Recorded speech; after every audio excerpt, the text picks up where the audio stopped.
Hey, what's up guys? It's Zoko here to bring you a new ESO money making guide.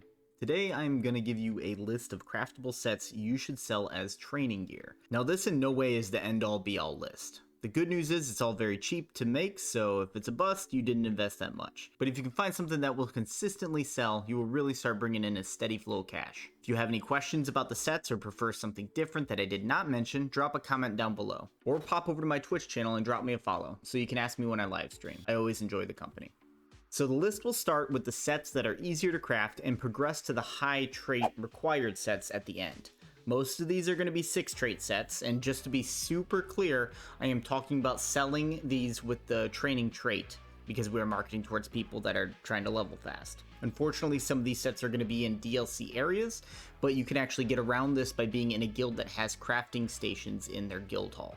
Now, the crafting sets themselves, I would suggest trying to sell them at level 10 and level 30. Personally, I found these to be the best in terms of actually getting them to be able to sell. I also upgrade every piece to blue grade before putting it on the market, simply because of the sheer number of blue tempers that I have. And as always, despite the prices, I quote, "It is always a good idea to check the Tamriel Trade Center website for current prices on your server and region." All right, here we go. First up on the list is Magnus Gift. This is a great beginner set that you only need 4 traits to craft. It has a location in each faction's area. Those zones with crafting stations are located in Rivenspire, Green Shade, and Shadowfen. This is generally used by people looking for some more sustainability as a Magicka user. Pieces of this upgraded to blue are going for around 3,500. Now we have the 5 trait set Stun's Favor. This has been fairly common in PvP, but lately I started seeing a bunch pop up on the market for level 10s with the training trait. Not 100% sure if these are actually selling, to be totally honest, but I mean, they gotta be. Multiple people are making them. And also, it adds a little variety to the list, and it's one of the lower required crafting sets, so I added it. The obvious downside here, I would say, is that it requires the Greymoor DLC. So if you don't have that DLC or a guild station that you can use, you're going to have to find an alternative. Price is currently sitting at $37.50 per piece.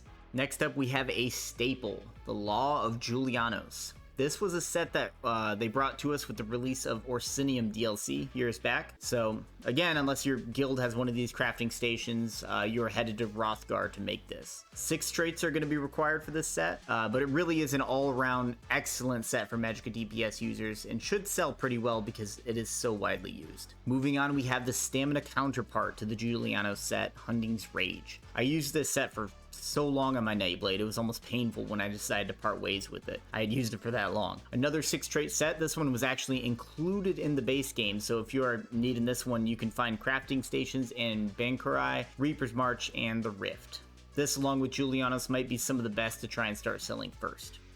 Next, we have Mechanical Acuity, which might be a bit of an unorthodox set to use for training gear. It's going to be for those characters who are just in need of some extra stamina and magicka and can utilize boosts to both weapon and spell damage. This 6 trait set is crafted in the Clockwork City area, very close to the spot where you first come into the zone. The market currently shows prices of $37.50 per blue quality piece. The 6th set on this list is Night Mother's Gaze, not to be confused with Night Mother's Embrace, which is a totally different set. Night Mother's Gaze is a good stamina DPS set that is pretty common amongst those grinding out new characters. And again, because it's pretty widely used, I wouldn't imagine you would have that hard of a time selling when you make it. This set also requires 6 traits to craft, and because it is available in the base game, has 3 different areas to find a crafting station. Those zones are Bankurai, Reaper's March, and the Rift. Prices currently seem to be in the mid-2000s. It is absolutely one of the sets to try and sell. To cap off this list, we have new Moon Acolyte. Despite the nerfs a bit ago, this beast still hits